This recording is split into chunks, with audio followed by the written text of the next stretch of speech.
everybody. Welcome back to the Lightning Bolt Chronicles.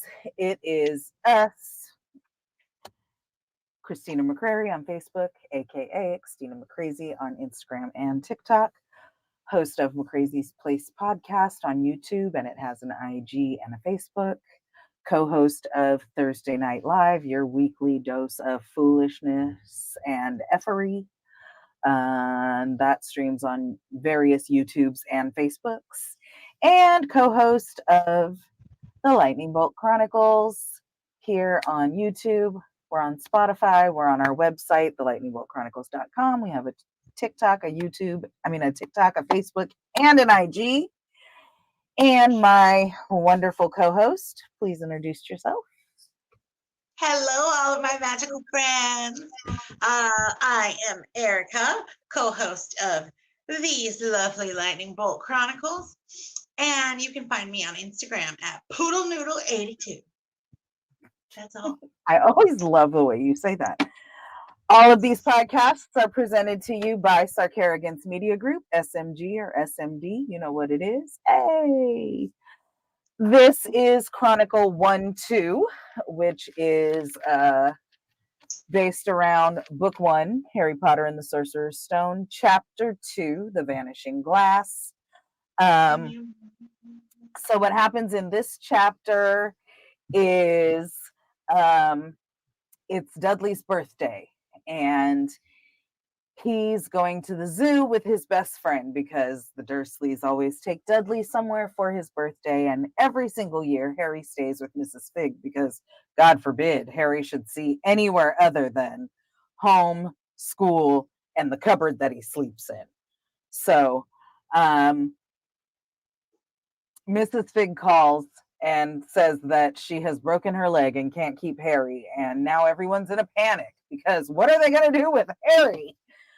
And Harry says, "Oh, you can leave me at home." And they're like, no, we'll come home and the house will be blown up. And then they go through the list of people that he could possibly stay with. And eventually Harry also gets to go to the zoo. And some fun little things happen there. Which I guess we can talk about as we get into the reactions and thoughts. But so the only new character we meet this chapter is Dudley's best friend, Piers Polkiss. Piers Polkiss. Yeah. Mm-hmm. Beyond that, they mention a few characters that we'll meet later, but Aunt Marge doesn't come in until book 2, and right. Yvonne is some friend of Aunt Petunia's. Mm-hmm. I feel like they said someone else. Who else? Oh, Marge hates the boy. Oh, what about Yvonne? No, Mrs. that was Fig. It. It was just that, yeah. Right? And Mrs. Fig, yeah. Of Mrs. Fig. Yeah. And so they go to the zoo, and Dudley's Dudley, and Pierce is Dudley's friend, and Harry's just trying to enjoy his day of being somewhere other than at school or in his cupboard. Yep.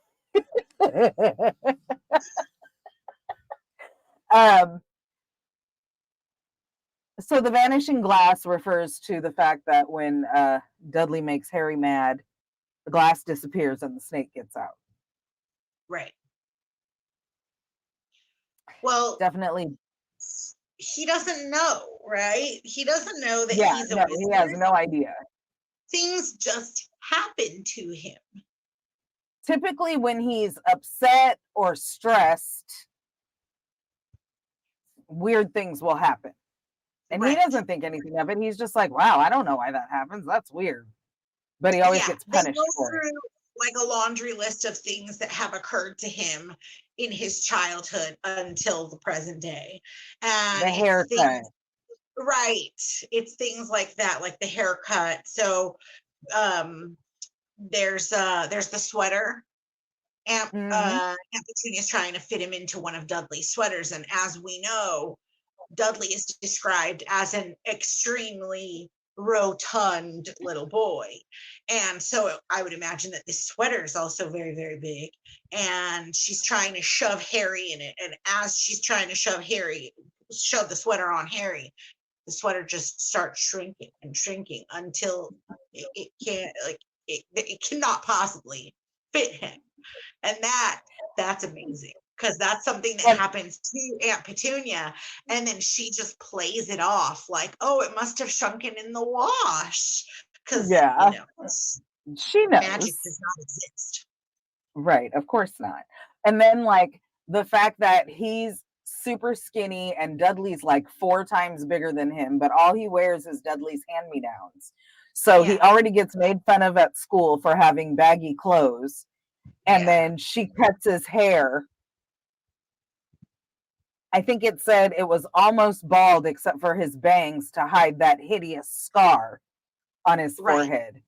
And so he tossed and turned all night being worried about already being made fun of because of his baggy clothes. He wakes up in the morning and his hair is back like it was. And they want an explanation, like he knows. And he's like, I don't know. I don't know how my hair grew back so fast. But see, for moments like that, they kind of don't, I feel like they don't want an explanation. Like they just try to brush it under the rug. Like they chalk it up to something mysterious so that they don't have to. I think they know, but they know that he doesn't know. And so the fact that he doesn't know, they're like, okay, he doesn't know. You know what I mean? Does that make sense? Yeah, that makes sense. Like, I mean, they don't want him to know. Right. They told him his parents died in a car crash. Yeah. And he says that at one point too. Like they think that he mentions having a dream about a flying motorbike. Yeah. And he thinks he's had the dream before. And they're in the car and Vernon's complaining about the motorcycle riders that are out there. And Harry remembers and he goes, oh, I had a dream about a flying motorbike. And Vernon nearly loses his shit. I mean, loses his mind. Oh, and he's like, almost crashes. Don't fly. Like, and he says, like, it's almost like they think anything that behaves as it shouldn't is going to give him bad ideas. Yeah, exactly. Oh my gosh. Yeah, man. Yeah, all this chapter really did was cement again for me what kind of a-holes the Dursleys are. All 3 of them. Because Dudley throws this huge fit about his birthday presents and how many there are and not being as many as last year. And then like the fact that he just they're awful people. They're awful people. Just like McGonagall said, they're the worst kind of muggles. Yeah, well, he's spoiled, right? I mean, they want to, I feel like they want to take focus away from Harry so much that they basically just shift it to Dudley. But they don't correct him at all or anything. Like he'll do some jerk something and Uncle Vernon will chuckle and go, a little tyke. When he was throwing porridge all over the place when he was a baby. Yeah, like, come on. Yeah. He needs parents. And then my little giddy kids. Oh my God, there is nothing little. There's nothing little about your Diddykins. No. Dinky Diddums. Nothing little. And then he pretends to cry. I don't want him to come to the zoo with us. He ruins everything. And he's not really crying, and he shoots Harry an evil grin underneath Petunia's arm while she's, they're awful. They are awful. All 3 of them. Shows up. Stop crying. Yeah, immediately. immediately. And Ugh, it's just like, just oh, let's go to the zoo. ugh. And then they get to the zoo and they buy Fat Boy and his friend big giant chocolate ice creams, and the only reason Harry gets something is because the lady's like, and for you, before they can stop her, and he Yeah. gets like a cheap lemon ice pop. Poor Yep. Harry, who never gets anything, is like, it wasn't bad. Yeah. And you know it's one of those like the ones that never get purchased and probably Yeah, has like frostbite on it because it's been sitting in yeah. there for so long. Freezer burn, yep. Because who the hell wants a lemon ice pop? I don't know. I have a feeling it would be popular on a warm summer's day in Japan Lemon, though, not because it's something. refreshing. Like you don't want a cream based like dessert No, on but a like cold. orange or cherry or key lime or strawberry, or nobody wants lemon. Some people I think do. But I love that Harry was totally into it. Yeah. I mean, considering the fact he'd never been anywhere before, so he'd never been to the zoo. He That's never so got sad. any treats. Like, just no. Poor Harry. Yep. They treated him so bad. Awful. Awful. Okay, So, go ahead. if we talk about book versus movie, Yeah. the snake scene specifically. Okay. So I love the snake scene in the book. And like we said, for those who don't know, the vanishing glass refers to an incident that happens at the zoo. So they have lunch and then they go to the reptile house. Yep. And Dudley and his friend immediately seek out the biggest snake they can find because Right. Dudley and his friend. Um, but the snake is sleeping. And so Dudley's all irritated and, Dad, make it do something. And Dad's knocking on the window, but the snake is paying no attention. And so they get bored and they walk away. And Harry goes over and the snake gets up and winks at him. And Harry winks Right. back. And Yeah. they are having an exchange where the snake shows Harry the sign saying that he's from Brazil, but bred in captivity and Oh whatever, yeah, he uses his whatever. And tail to like point. yeah, yeah.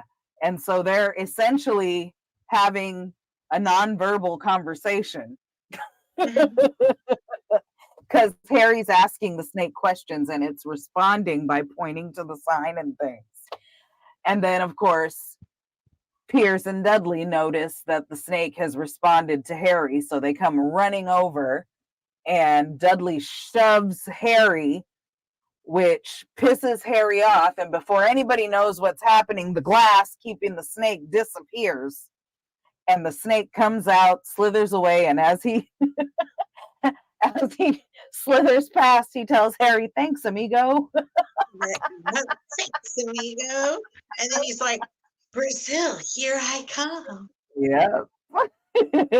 Now, in the movie, Yeah. the way this is done, Dudley shoves Harry out of the way and he's leaning on the glass. The glass disappears, Dudley falls in, and then the glass reappears. And Right. Dudley's stuck inside, Yeah. which, He's the one in captivity. yeah. Um, so that was the one thing specifically that I thought about that was, oh, and Piers doesn't go with them in the movie. In the movie, it's just Yeah, the there four of is them. no Pierce in the movie. Yeah, yeah. And I think that was really the only difference I could think of between the book and the movie. Yeah, those were the significant differences. Like Pierce was a non-character in the movie. There was no need to have that like extra storyline. And Yeah, then the way that they dealt with the vanishing glass because it reappeared. Um, I mean, I like the fact that in the book the glass did not reappear.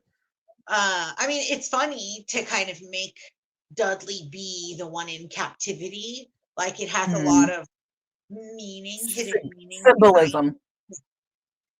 because Harry's usually the one in captivity, right? But uh, I like the interaction between the snake and Harry much more in the book.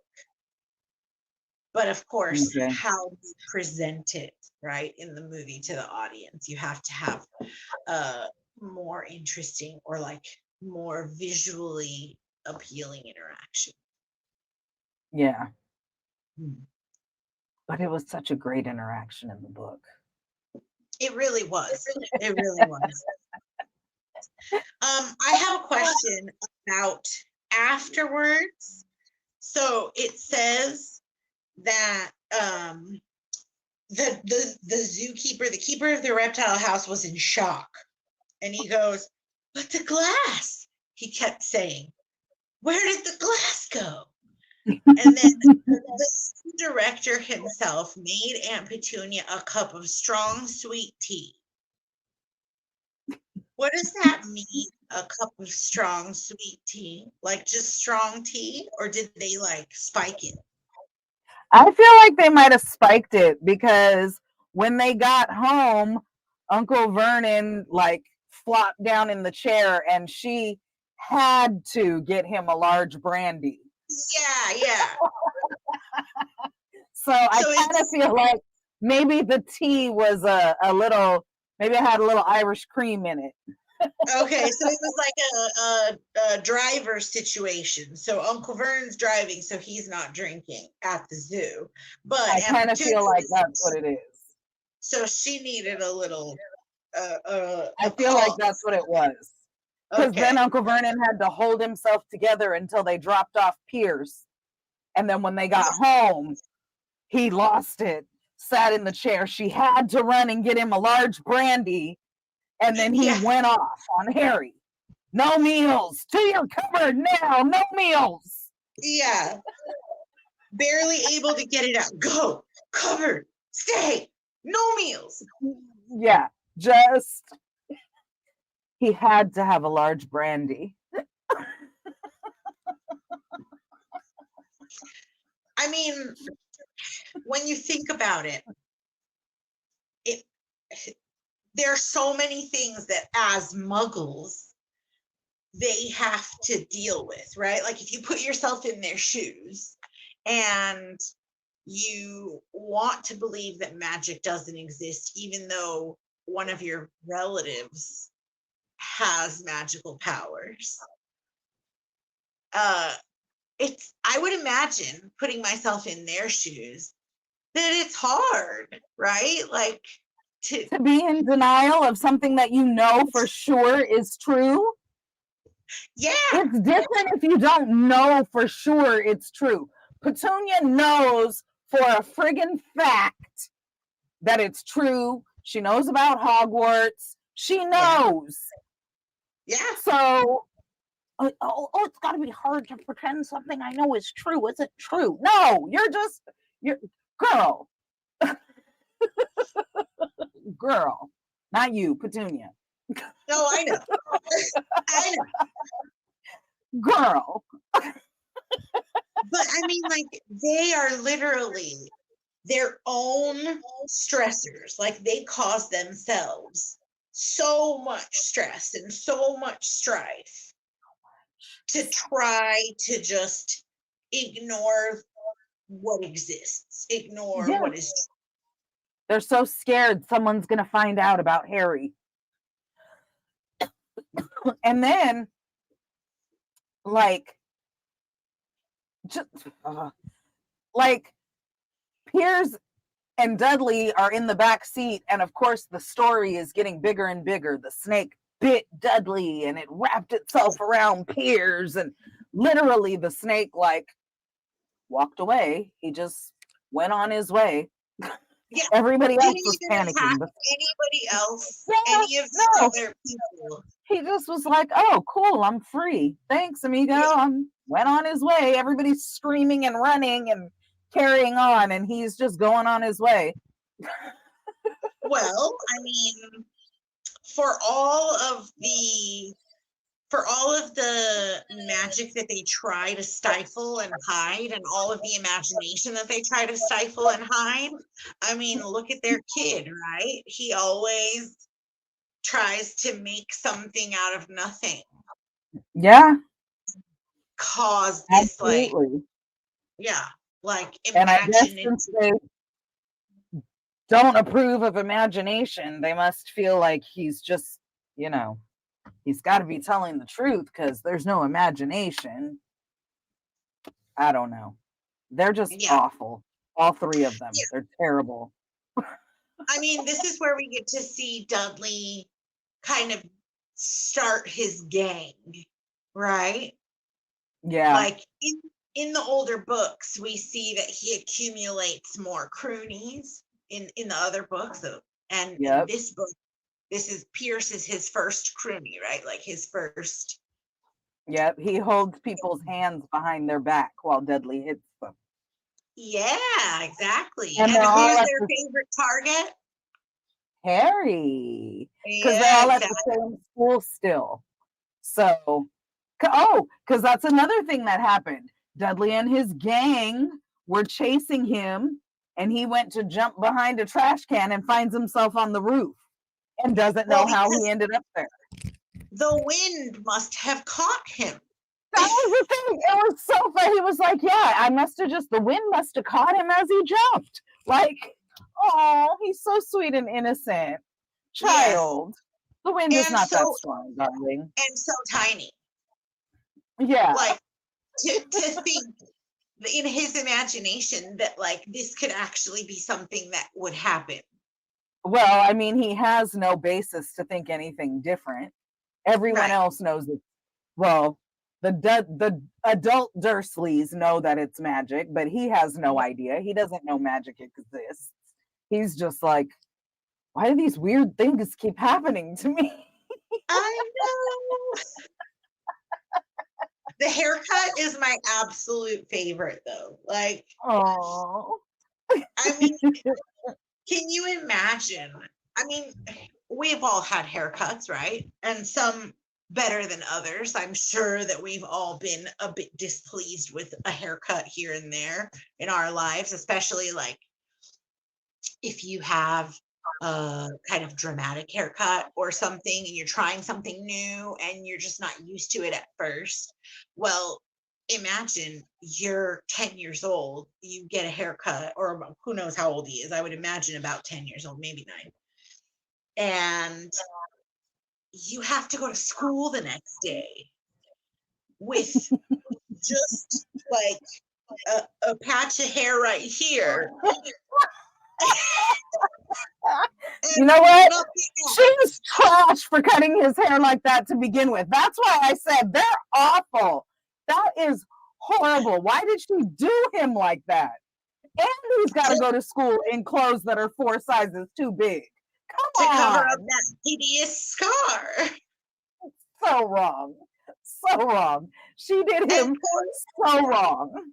Yeah, poor baby though. Like, he's just stressing out in the bed, right? Stressing out, probably not sleeping.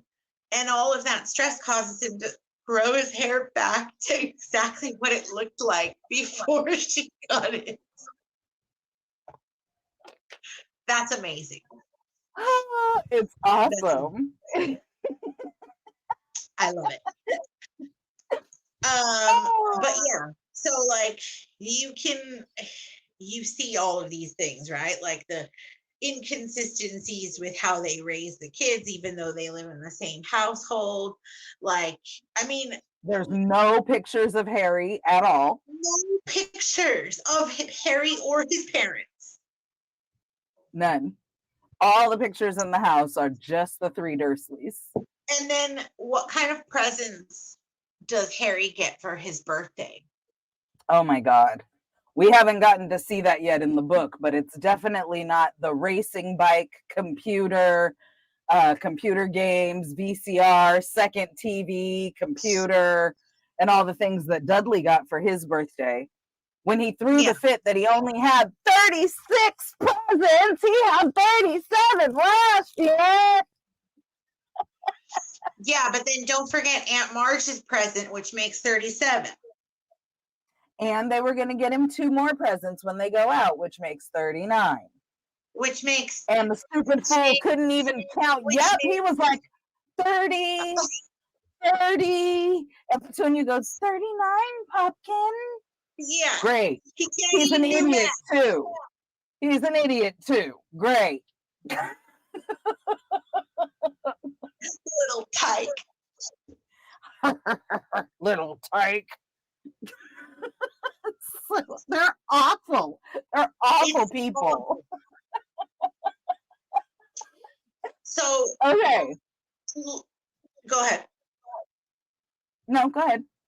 I was just going to say, later we find out that Harry receives such ridiculous presents as tissue. One year he gets like a single tissue. A 50-cent piece one year. He gets a pair of or whatever the equivalent socks. is. Yeah, a pair of old socks. A hanger. A rubber band, I think. Basically, not 39 presents. Good ones either. No. And then it's like, so, like, is it good? So, see, this is the thing. They remember his birthday and they could just ignore him and not pay any attention to him. Yeah. But no, we can't do that. We have to give you an insult of a gift instead. And that's why I'm like, that they're just awful. Like, he'd be better off if you just didn't give him anything.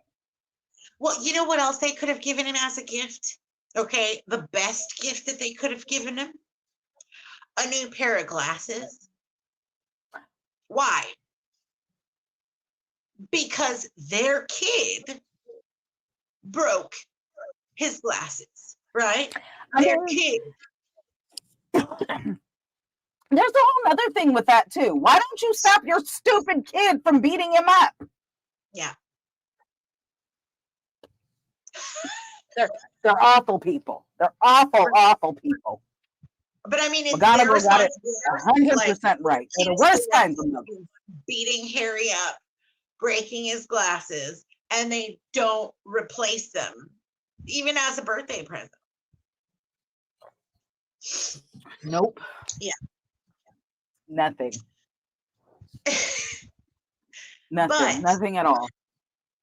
Another thing, like, they could have also, as he was growing up, like we talked about, all of the imagination and them trying to stomp it out, stifle it, right? Yeah. Not wanting to talk about it ever, not wanting to discuss. Don't ask questions.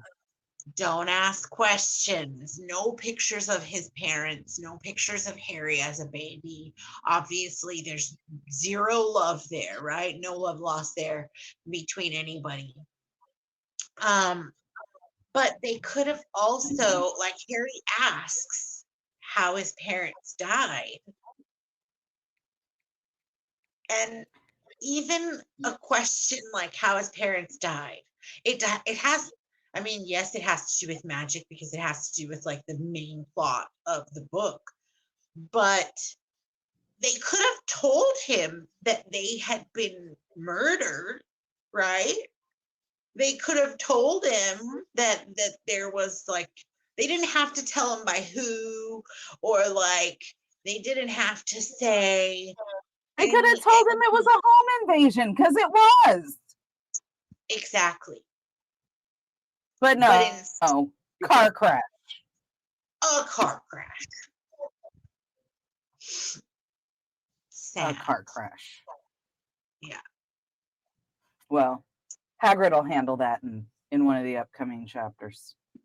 Very soon. Very soon. What's your takeaway from this chapter? Honestly, like, my absolute favorite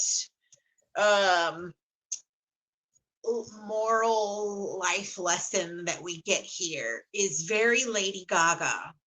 We were talking about it before, like, you were born this way, right?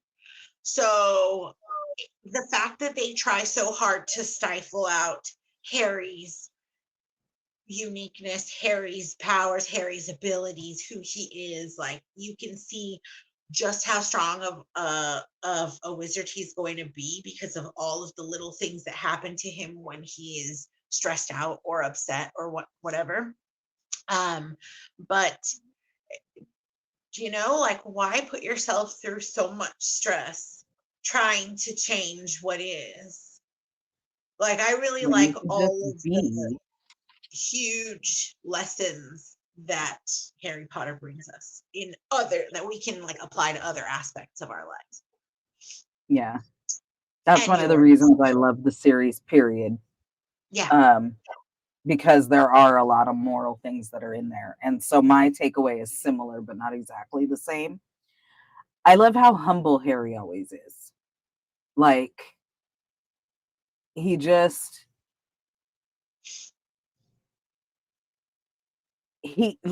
just like the lemon ice pop. You know what I mean? He was just so glad to have it. And Yeah. even hanging out at the zoo, he just was like enjoying being there, enjoying looking at the animals, making sure he steered clear of Dudley so Dudley wasn't beating up on him. Like, just, he's so, he had all of the makings of being a terrible person too, and he's not. And I Right. love that, But if that makes again, sense. is it because Dumbledore left him at the Dursleys instead of being raised by a wizarding family? Yeah, I don't know. Like that, I feel like has a huge uh part in his makeup Like, because maybe he that's why sees, Dumbledore did it. well, yeah, because he gets to see nastiness from afar, from like an outsider's perspective. Well, an insider outsider's perspective. Like he gets to see it firsthand, but he also can analyze how that type of behavior, like righteous behavior, is not good for anyone, right? That self righteous kind of behavior. And he gets to see how acting so self important, like Dudley, is something that would be frowned upon. Like he can judge that for himself. And that really plays a large part in who he is, I think. Yeah, being ignored and being in the shadows, he gets to observe a lot and draw his own conclusions. Yeah. Yeah, because I think the same thing happens later when he gets to school and says, I think I can choose my own friends. Yes, that's exactly it. He Yeah, gets to be a better judge of character for how he's been raised. yeah, true that. True that. Ay, ay, ay. All right, what time is it? It's magic or mischief time. Oh, that It's part. making magic time. We have to discuss the magic or the mischief. Um, so last week we had some bookends. And it was the Privet Drive bookends with Professor McGonagall as her animagus cat form. And my co-host, X Tina McCrazy, was supposed to attempt making magic or mischief. Christina, tell us, how did that go for you? Okay, people. I went to the 99-cent store. I went to the Dollar Tree. And I went to the Daiso because we have one of those here also in Torrance. For the life of me, I could not find a bookend, let alone a pair of bookends. And I could not, for the life of me, find, well, I mean, there were some stuffed cats, but mostly Halloween, and no, not what I was looking for. I could not, for the life of me, find a cat. Now, I did find cute little figurines of rabbits, dogs. I think the other thing was a badger, maybe a beaver. I found some dinosaurs. I did not find cats. That's so crazy to me. I know. Even the lady in the Daiso was like, but we always have cats. Because, okay, I mean, I wasn't going to complain that I couldn't find cats, right? But it just so happened the store was pretty empty. I'm the only one at the counter. And she says, did you find everything you were looking for? And I laughed because this is my third store and I have not been able to find a damn cat. And I Yeah. said, oh, I was looking for a little figurine of a cat, but I couldn't find any. I said, it's weird because I would think you guys would have them. She was like, we always have them. Did you check? Blah, blah, blah, blah. And I was like, I looked over there, but, and she was like, we always have them. Do you want to go look one more time? And I was like, okay. So I go over and I look, I find nothing. I come back, I'm like, yeah, I just, and she's like, no, we have to have cats. And so now she comes out and she's walking around and she's looking, and we did not find any cats. That's crazy. Well, that's the first bump in the road. Right. That is the first bump in the road. So what I got, here are the materials that I purchased. That is in the front there. It's like a little wall shelf, like a little decorative wall shelf. On the side back there, you kind of can't see it, but it's just like a little, because it's black wire.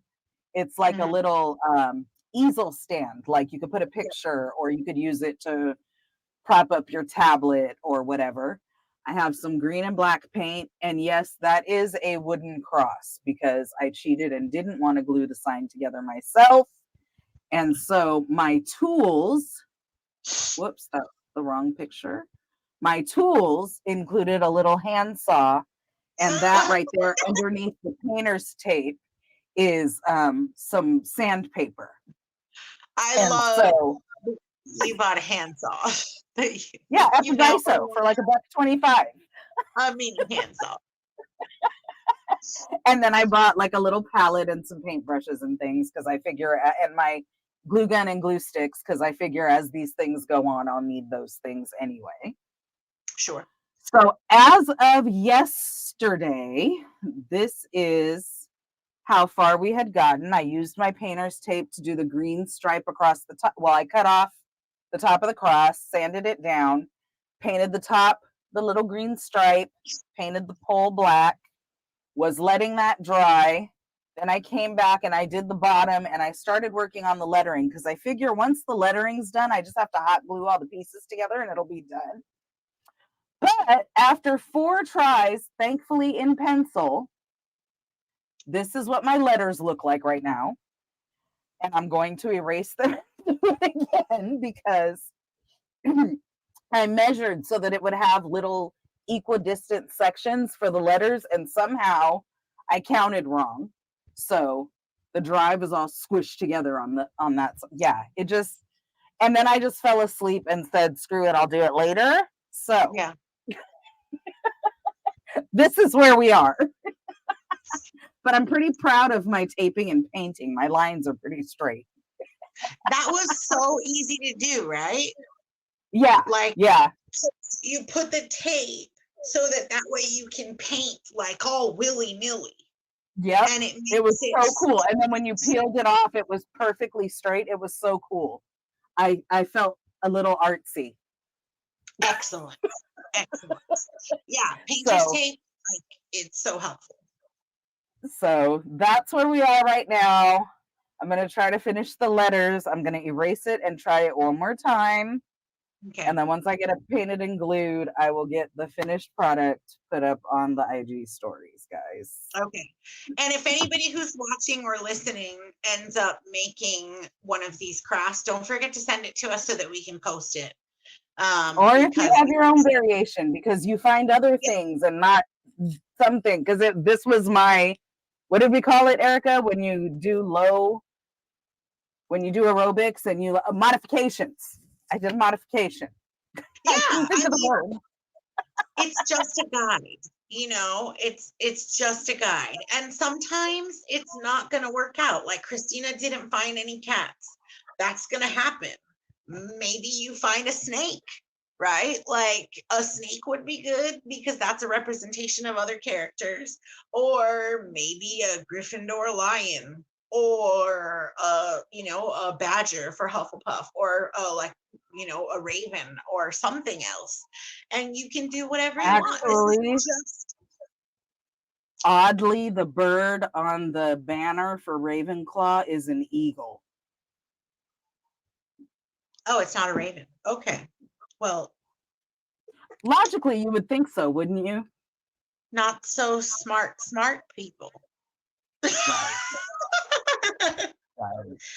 Is And it I really? even toyed with the idea because they have Christmas stuff out of getting a little Santa Claus and doing, yeah, it's not a raven. Huh. Okay. But yeah, I played with the idea of getting a little Santa Claus and making him Dumbledore, but Santa Claus is too fat to be Dumbledore, who's tall and thin. So You could have made him Uncle Vernon. that's true, but I'd have had to shave him. Oh my. Okay.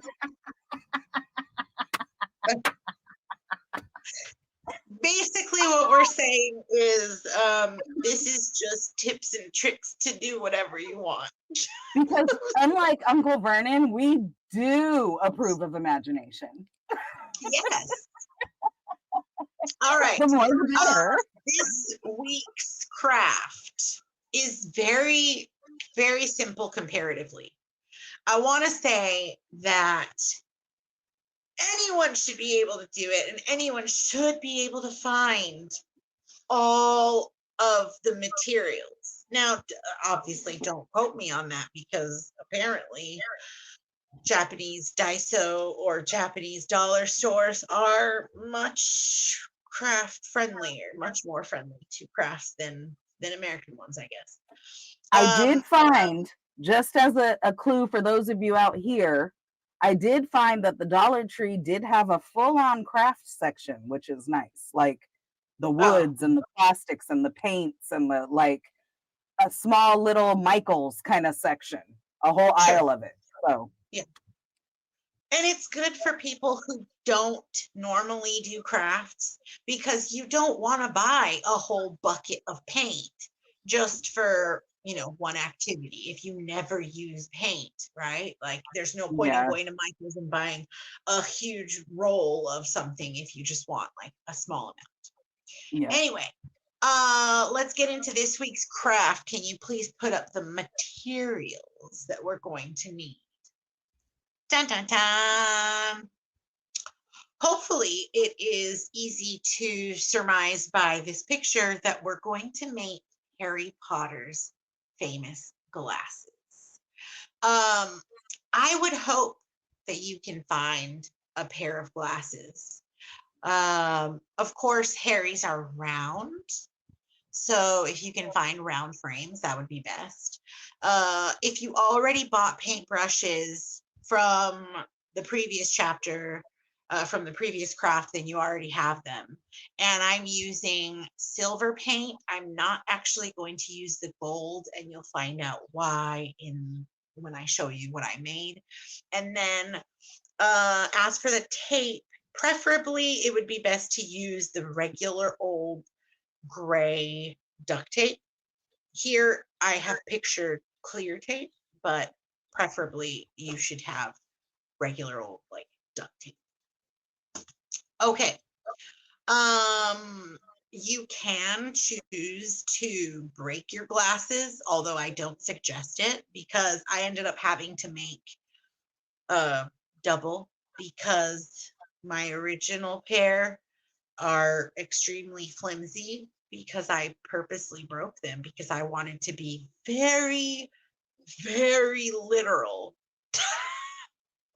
And it came back and bit me in the ass. Came back and bit me in the booty. Here are my glasses, my original pair. I could not take the actual lenses out. I really wanted to take the lenses out because as you can see, I look funny. I was afraid that they would break even more. If you can find some that are just frames, then that would be best. And then Harry's glasses here, here, and here are silver, so that you can kind of see right there how I painted them, because they have these like silver details. Originally, I thought they were gold in the middle, so if you see here, I painted them gold right there. But these are my first pair. We all make mistakes, even crafty people like myself. So I ended up buying a new pair of glasses, and these bleep, bleep, bleep, don't have any lenses in them, and they are a better circular frame. And then I made them all silver. So here silver, here silver, and then you can see I already put the duct tape on them. Hopefully you can see that really well here. And these are kid sizes. So if I even try to put them on, which I can, but do I look like Harry Potter? They're so small. They're kids glasses, so they're really, really small frames. But and then they're plastic, they're like really flimsy. But I did not break these because I just put tape on them, because the breaking part was just a mistake. So don't break them. Christina, do you have any questions about my glasses? No, ma'am. Here's the Okay, these are finished pretty product. self-explanatory. There's the finished product of the original ones with the gold on the nose rim, which after watching the movie again, I saw that they were probably silver on all three of those points. Okay. So, yeah. I know my Harry's assignment. glasses, iconic, an iconic part of the movie. Yeah. What about Harry's glasses is iconic to you? Is there anything that sticks out in the books or the movies? Honestly, for me, right about the time I started reading the Harry Potter books was right about the time that I got glasses for the first time. Oh, really? Uh-huh. Uh-huh. Um, and so I hadn't realized all the things that come with wearing glasses all the time. So like it's funny when you go through the book and there are times where I so feel Harry with the glasses. Now, my vision isn't as bad as his, but Yeah.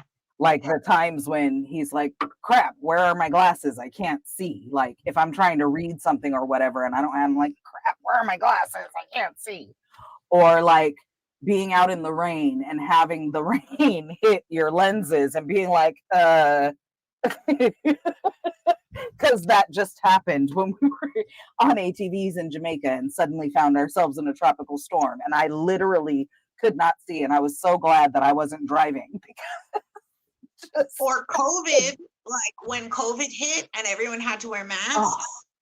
And you were fogging up your glasses. And of course, I found out which masks worked the best to not fog your glasses up. So it was the KN95s, the ones that like go like that. Oh, that's because they seal the air in. Yeah. So yeah, like if you have like the harder the bridge, the stronger the clip, like the nose clip on the bridge, like the and you have to have those with glasses because otherwise you're just fogging the whole time and you can't see. Because at the beginning of COVID, I was like, dude, I have to choose between breathing or seeing. Like, I'd rather just be back in the house where I can do both. That's amazing. So yeah, my relation to Harry's glasses is all the excess things that people who see for free don't know about. Yeah. Yeah, I mean, being a contact wearer most of my life and having some struggles with contacts recently and not really being 100% happy with contacts or with glasses because my vision is really, really bad. I hate not being able to see here in the peripheral. Like I need peripheral vision. Like I want everything to be the same. But the fact that over here is blurry and over here is not, it just drives me insane. Yeah. I can't. Yeah. Yeah. Contacts. Hashtag glasses things. Yeah. I mean, I'm not the type of person that like I know that there are many people out there who have this like fear of touching their eyes or kind of have this like weird sensation, like gross feeling. I don't have that issue. I can touch my eyeballs anytime, no problem. Yeah. So you do But prefer the contacts, which I I do know prefer already. contacts. Oh yeah, Which for sure. I knew already. Yeah. Yeah. And she's talking about me. I'm the one who doesn't want to shove things in my eyeballs. That's me. When they told me I couldn't see and I needed glasses, I said, okay, and now I wear glasses. Yeah. I've been wearing contacts since I was in my teens. So the only reason why I'm wearing glasses now is just because like I have been going through trying to find a better pair of contacts for my eyes because not only is my vision really, really bad, but I also have astigmatism and just life. Dude, and your allergies can't help. Yeah, my allergies do not help. I live in Japan and I am allergic to rice when it's in plant form. Not the rice that you eat, but the rice when it's like still in the plant form. Oh, but even still, it's the fact that you're like, I live in Japan and I'm allergic to rice. And I live in the countryside where there is rice where they grow all of the rice. Plenty. Literally catty corner from my property, there is a huge ass rice field that they just harvested. Yeah. Yep. Gotta love it. Gotta love it. My favorite thing about Harry's glasses, or most iconic moment, is when they meet their dear friend Hermione Granger. And she says, "Oh, you're doing magic?" She's like, I've only done a few things myself, like only little things here and there. But for example, and she knows how to fix Harry's glasses. And literally, he is wearing like these taped up, like he's on Hogwarts Express and he's wearing like duct tape on his little glasses in front of everyone. And she's like, well, let me just fix that for you real quick. And you know, Hermione is everything. I love Hermione. Love it. That's my moment for Harry's glasses. That for all those birthdays, they didn't even think to get his glasses fixed. And the very like first 2 minutes that he meets Hermione, she immediately fixes his glasses. Yeah, but there are many things in the magical world that are like that. Yeah. I mean, true. Cleaning your house? Come on. Yeah. Come on. Forgify. I want that. I want that. Me too. Me too. Me too. Stirring a pot. Stirring a pot. Being able to walk away. The dishes washing themselves in the sink. I think that's why I love the Burrow, because Molly is a housewife with 7 kids, but the dishes are washing themselves. Yeah.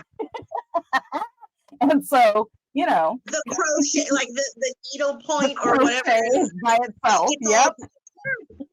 She is the epitome of a multitasking mother. Like she's doing everything. It all. Yeah. I love it. Mother, have you seen my jumper? It was on the cat, dear. Yeah. What does that mean?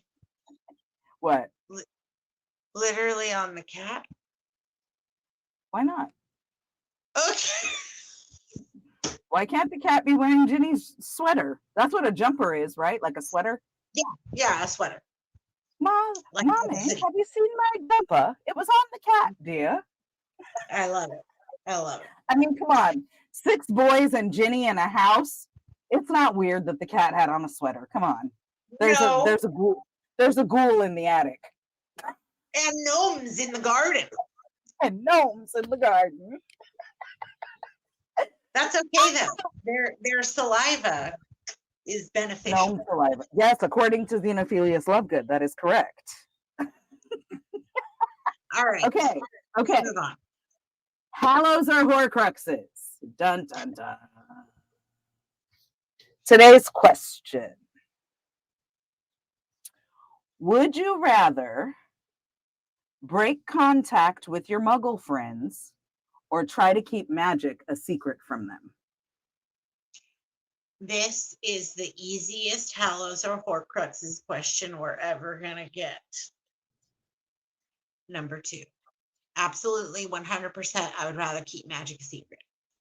I mean, why not? It's all right. We all have some secret or other that we don't tell people, right? Like there's something like, I mean, I don't know if it's a secret or not, but like, I'm sure there are people out there who like stick their finger in their belly button and smell it, right? True, but yeah.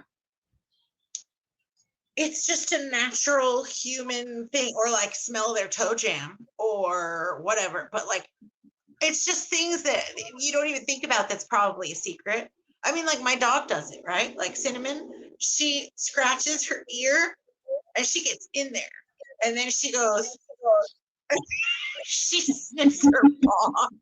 It's just like a natural thing that, you know, animals do. But we all have some secret or other. And I would much rather keep magic a secret for like if you think about the like Grindelwald and the secrets like for the good of what was it? For the greater good. For the greater good. That's the ticket. For the greater good, right? Like keeping magic a secret is for the greater good. Like, you know, there are some things that it's better. Like I said, I would rather be able to clean my house with magic and keep it a secret than not. Okay. Well, for me, I picked the same thing, that I would just try to keep it a secret because A, I'm very, very particular about my friends and I'm not cutting off the muggles that I actually like. Right. And number 2, bear with me while I have a Breakfast Club moment for a second. Oh. The kind of friends I have wouldn't mind.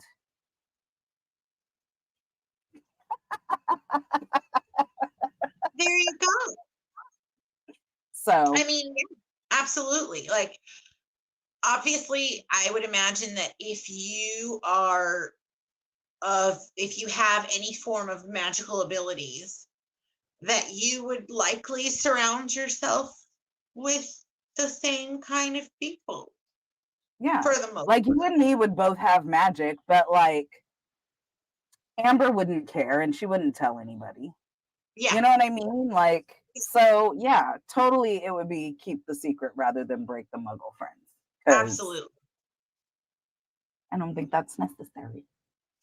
No, Not I mean, kind of friends so I basically have. what you're saying is like you're almost putting magic on a pedestal in the sense that like there's some sort of privilege to be had, which I mean, in a sense, there is Or a little something bit of to be hidden, well, something to be yeah, but ashamed like, of.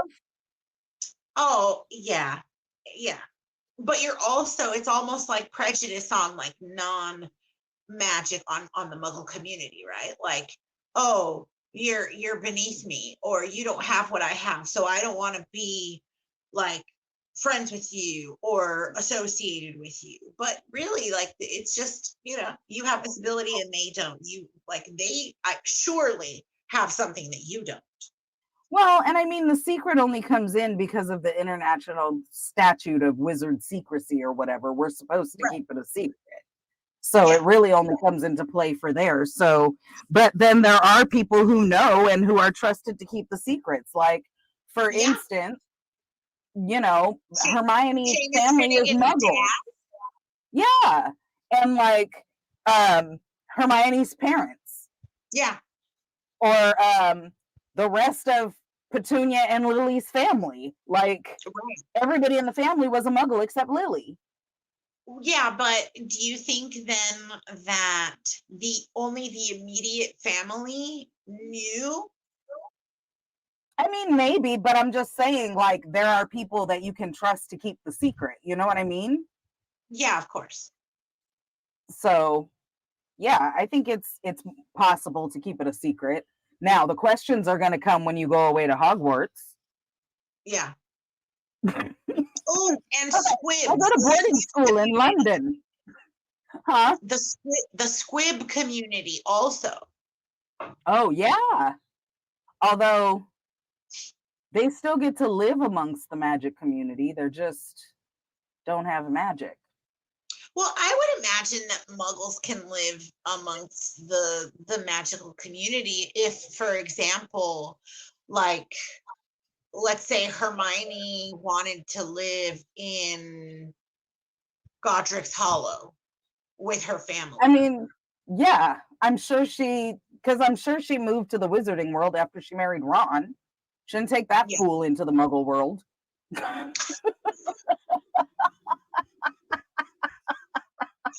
No, definitely not. He needs to definitely stay in the Wizarding World. He needs to stay on the magic side. He's great and adorable and all, but he just needs to stay on the magic side. In 5 minutes, everyone would know everything. I mean, at the end of the last movie, he says he bewitched the DMV person. So the drive test the person who gave him his driver's test. Oh, well, yeah, I mean, I would imagine that only having flown a car at the age of what, 12, I can't imagine he'd be able to pass his driver's test.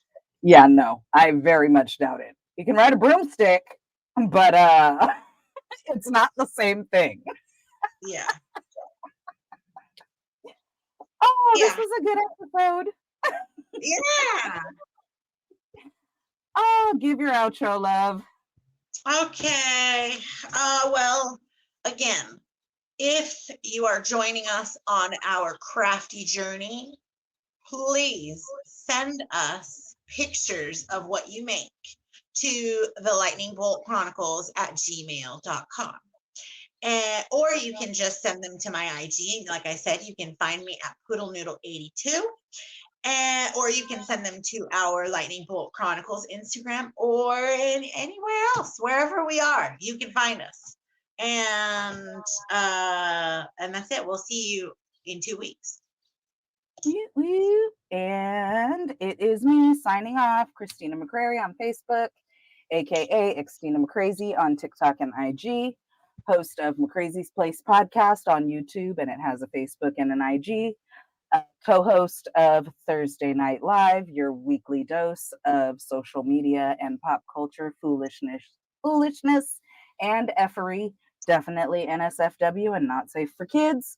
And co-host of this lovely and so fun and one of my very, very favorite things with one of my very, very favorite people podcasts, the Lightning Bolt Chronicles, where you can watch us on YouTube, listen to us on Spotify, or listen to us on our website, www.thelightningboltchronicles.com. We also have an Instagram, a TikTok, and a Facebook page. So keep up, follow, watch, subscribe, hang around, make magic. Woo woo. Bye.